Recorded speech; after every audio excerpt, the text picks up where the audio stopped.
terrific crowd.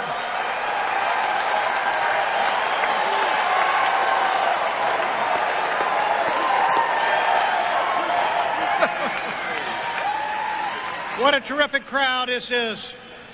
What a terrific crowd. This may even be larger than the crowd I had in Ellijay, Georgia. Don't laugh, we carried Ellijay. Listen, my friends, we may have taken the long way home, but we finally got here to Houston.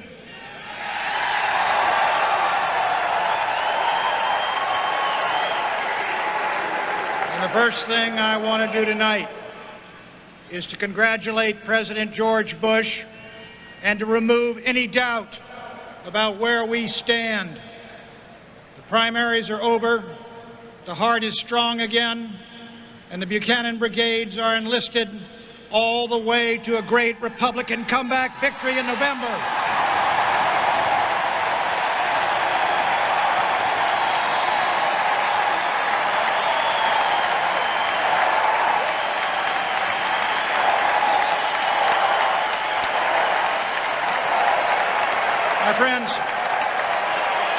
My friends, like many of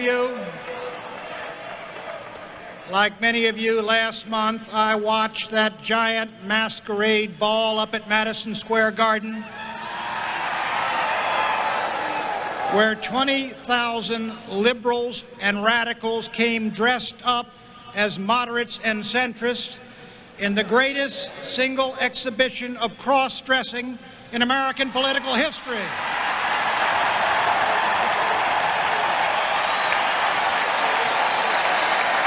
You know, one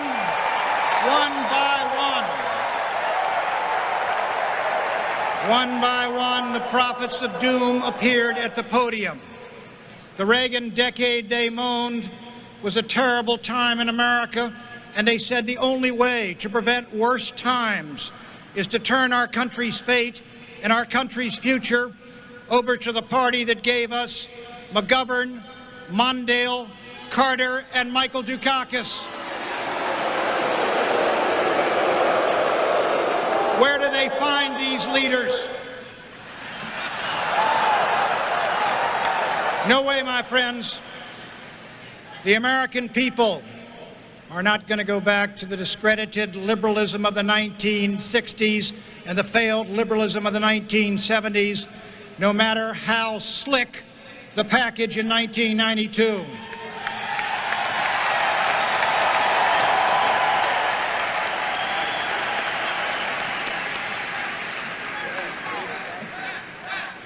Oh. Hold it, my friends.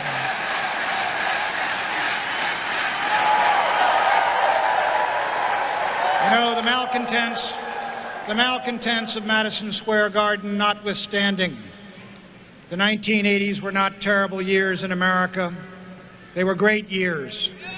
You know it, and I know it, and everyone knows it except for the carping critics who sat on the sidelines of history, jeering at one of the great statesmen of modern time, Ronald Reagan.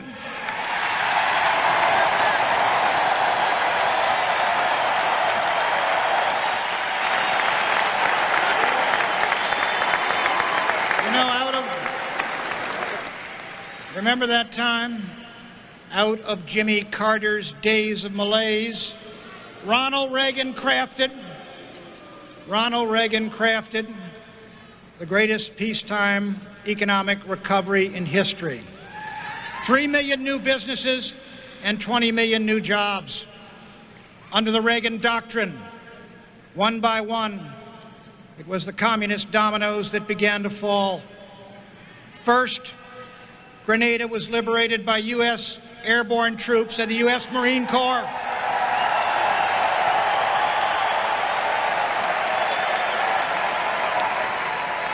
Then the mighty Red Army was driven out of Afghanistan with American weapons. And then in Nicaragua, that squalid Marxist regime was forced to hold free elections by Ronald Reagan's Contra Army, and the communists were thrown out of power.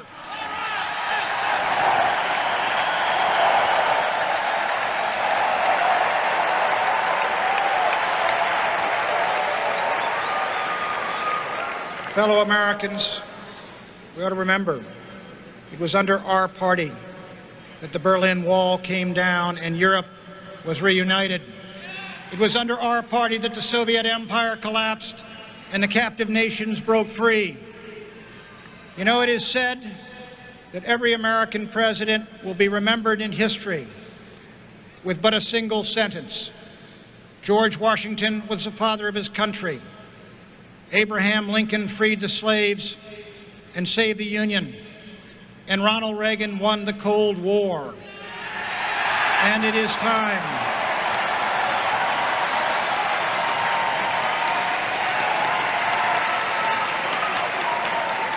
And it is just about time,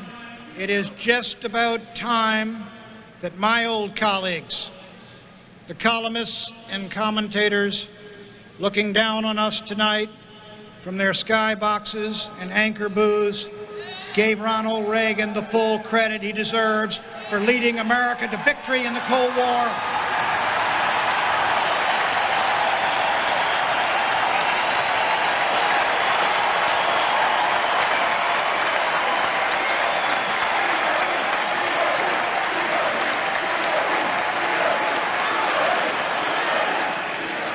But most of all, my friends,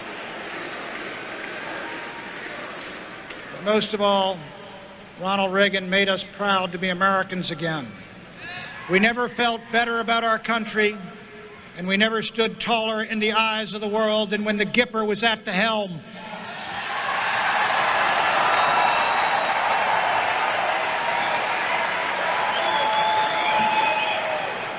But we are here tonight, my friends, not only to celebrate, but to nominate.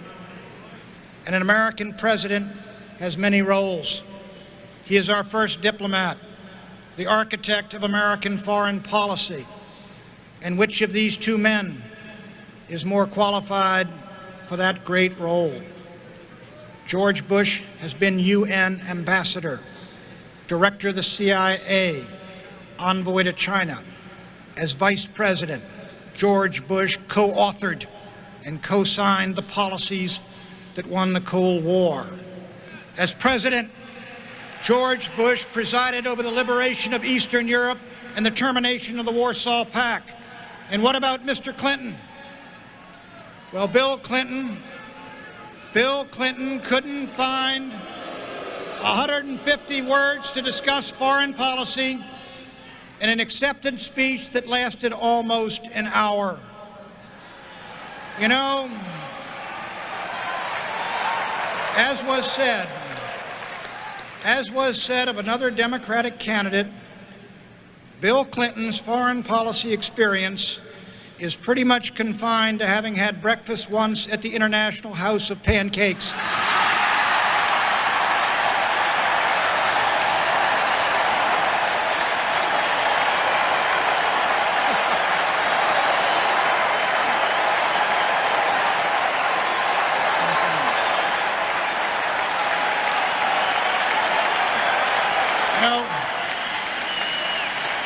Let's recall what happened.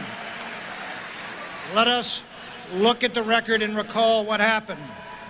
Under President George Bush, more human beings escaped from the prison house of tyranny to freedom than in any other four-year period in history.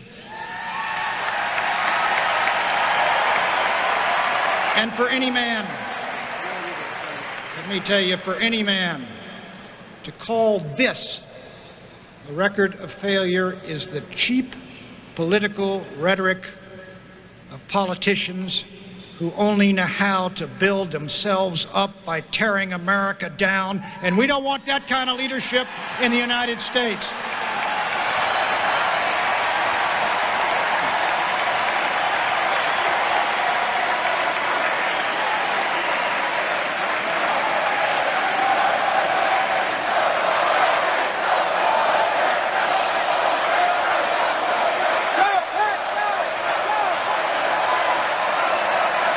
presidency, my friends,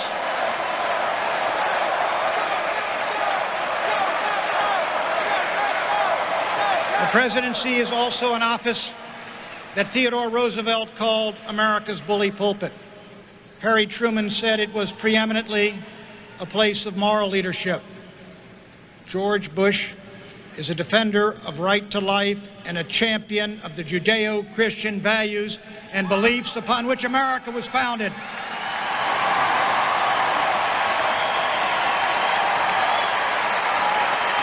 Mr.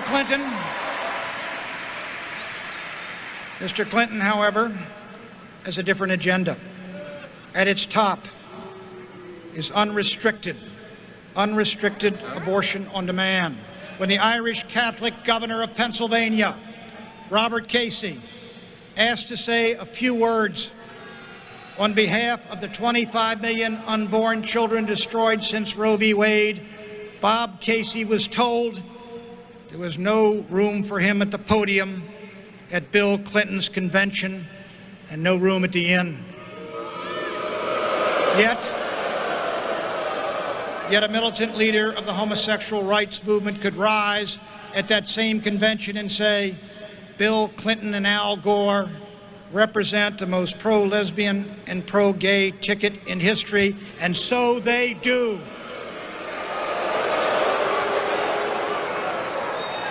Bill Clinton says he supports school choice, but only for state-run schools. Parents who send their children to Christian schools or private schools or Jewish schools or Catholic schools need not apply. Elect me, and you get two for the price of one, Mr. Clinton says of his lawyer spouse. And what? And what does Hillary believe? Well, Hillary believes that 12-year-olds should have the right to sue their parents.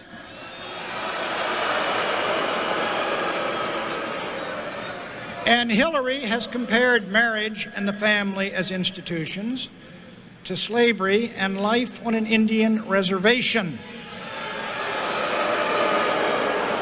Well, speak for yourself, Hillary.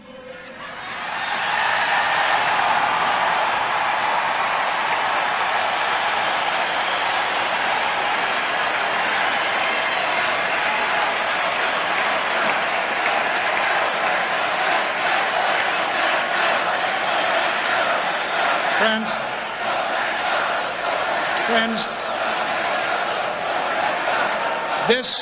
this, my friends, this is radical feminism, the agenda that Clinton and Clinton would impose on America. Abortion on demand, a litmus test for the Supreme Court, homosexual rights, discrimination against religious schools, women in combat units. That's change, all right, but that's not the kind of change America needs. It's not the kind of change America wants, and it's not the kind of change we can abide in a nation we still call God's country.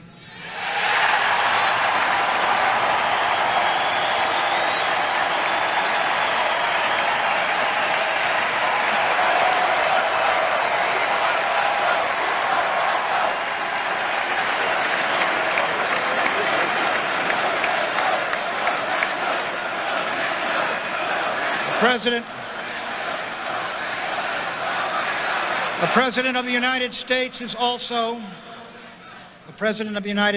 is also America's Commander-in-Chief. He's the man we authorize to send fathers and sons and brothers and friends into battle.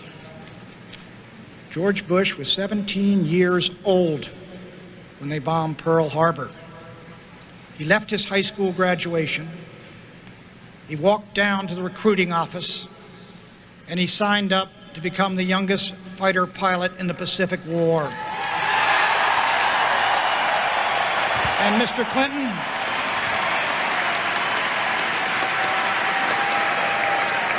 and Bill Clinton, I'll tell you where he was.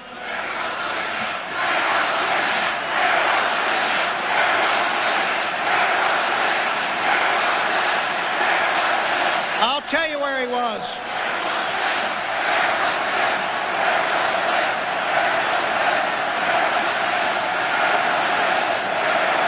Let me tell you where he was.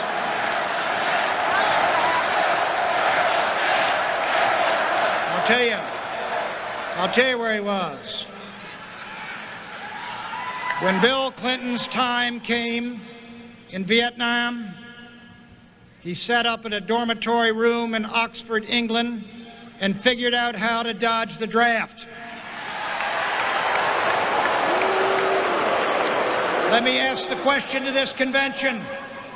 Which of these two men has won the moral authority to send young Americans into battle? I suggest respectfully, it is the American patriot and war hero, Navy Lieutenant J.G. George Herbert Walker Bush.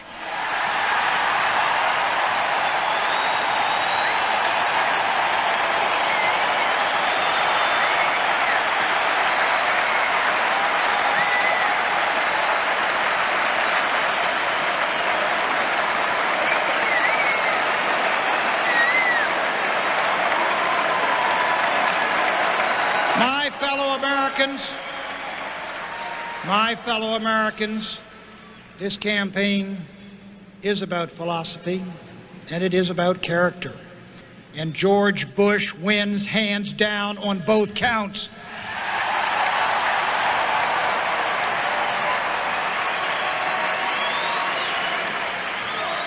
And it is time all of us came home and stood beside him. As his running mate, Mr. Clinton chose Albert Gore. But just how moderate is Prince Albert? Well, according to the National Taxpayers Union, Al Gore beat out Teddy Kennedy 2 straight years for the title of biggest spender in the U.S. Senate, and Teddy Kennedy isn't moderate about anything.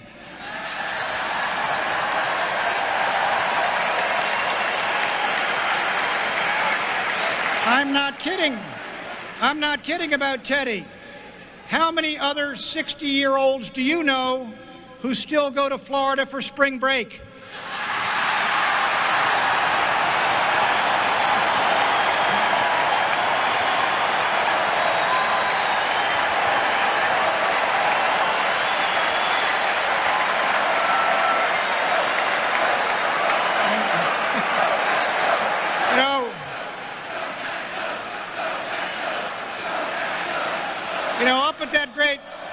At that great big costume party they held up in New York, Mr. Gore made a startling declaration. Henceforth, Albert Gore said, the central organizing principle of governments everywhere must be the environment. Wrong, Albert. The central organizing principle of this republic is freedom.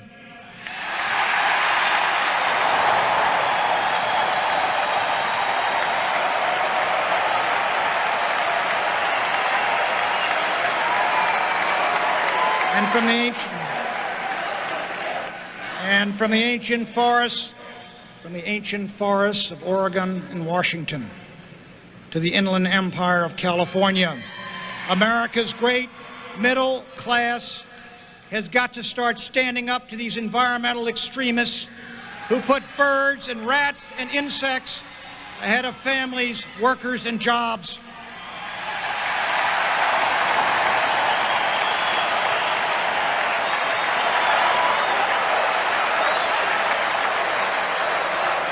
One year ago,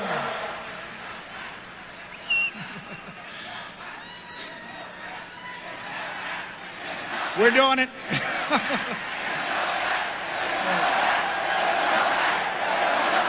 You know, 1 year ago, my friends, 1 year ago, I could not have dreamt I would be here tonight. I was just one of many panelists on what President Bush calls those crazy Sunday talk shows.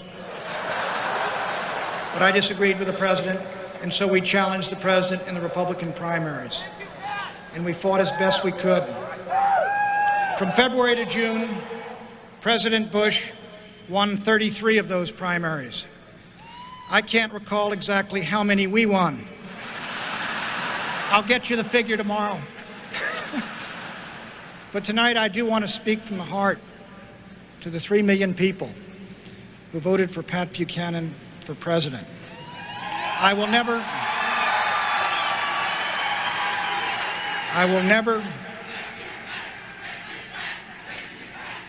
forget you or the honor you have done me. But I do believe deep in my heart that the right place for us to be now in this presidential campaign is right beside George Bush.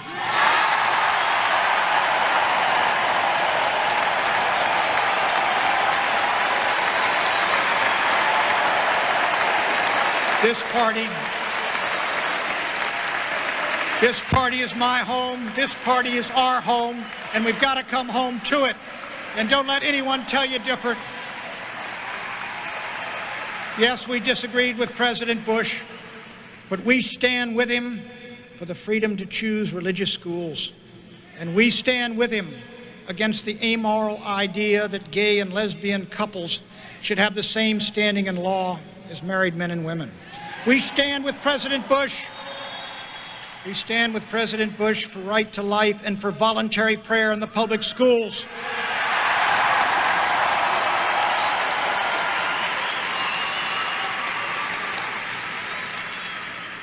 And we stand against putting our wives and daughters and sisters into combat units of the United States Army.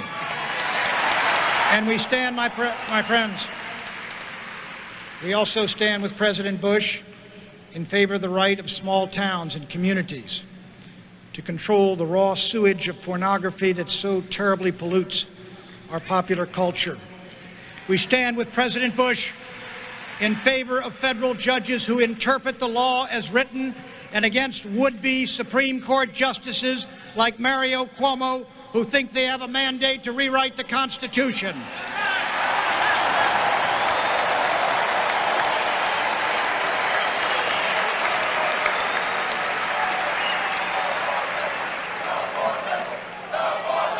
Friends, this election is about more than who gets what. It is about who we are. It is about what we believe and what we stand for as Americans. There is a religious war going on in this country. It is a cultural war as critical to the kind of nation we shall be as the Cold War itself, for this war is for the soul of America. And in that struggle for the soul of America, Clinton and Clinton are on the other side, and George Bush is on our side.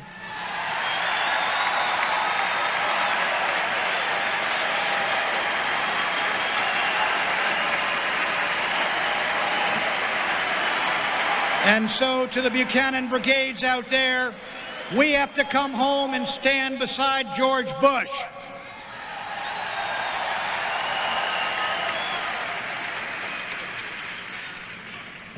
In these 6 months of campaigning from Concord, New Hampshire to California, I came to know our country better than I have known it ever before in my life. And I gathered up memories that are going to be with me the rest of my days. It was that day-long ride through the great state of Georgia in a bus Vice President Bush himself had used in 1988 called Asphalt One. The ride ended in a 9 p.m. speech in a tiny town in southern Georgia called Fitzgerald. There were those workers at the James River paper mill in northern New Hampshire in a town called Groveton. Tough, hardy men. None of them would say a word to me as I came down the line, shaking their hands one by one. They were under threat of losing their jobs at Christmas. And as I moved down the line, one tough fellow about my age just looked up and said to me, "Save our jobs." Then there was the legal secretary that I met at the Manchester airport on Christmas Day, who came running up to me and said, "Mr. Buchanan, I'm going to vote for you." And then she broke down weeping, and she said, "I've lost my job, I don't have any money, and they're going to take away my little girl. What am I going to do?" My friends, these people are our people. They don't read Adam Smith or Edmund Burke, but they come from the same schoolyards and the same playgrounds and towns as we came from. They share our beliefs and our convictions, our hopes and our dreams. These are the conservatives of the heart. They are our people, and we need to reconnect with them. We need to let them know we know how bad they're hurting. They don't expect miracles of us, but they need to know we care. They were the people, my friends.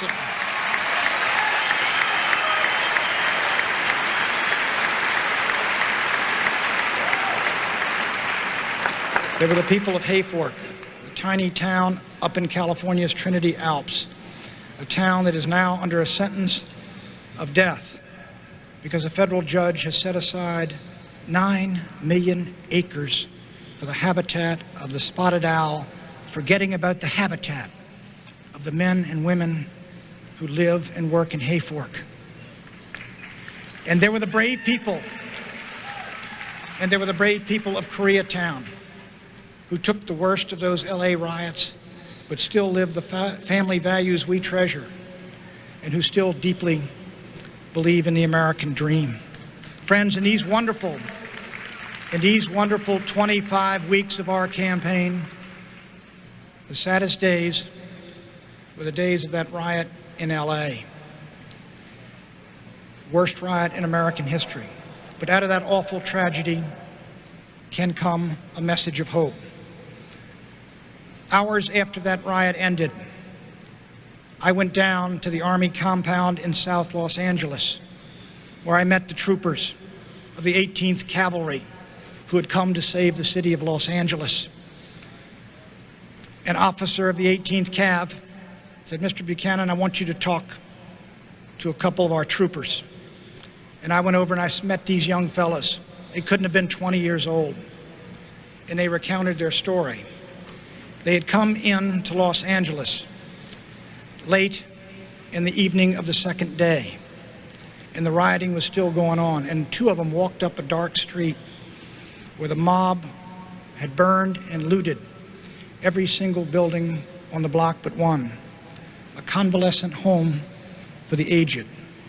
And the mob was headed in to ransack and loot the apartments of the terrified old men and women inside. The troopers came up the street, M16s at the ready, and the mob threatened and cursed. But the mob retreated because it had met the one thing that could stop it: force rooted in justice and backed by moral courage. You know,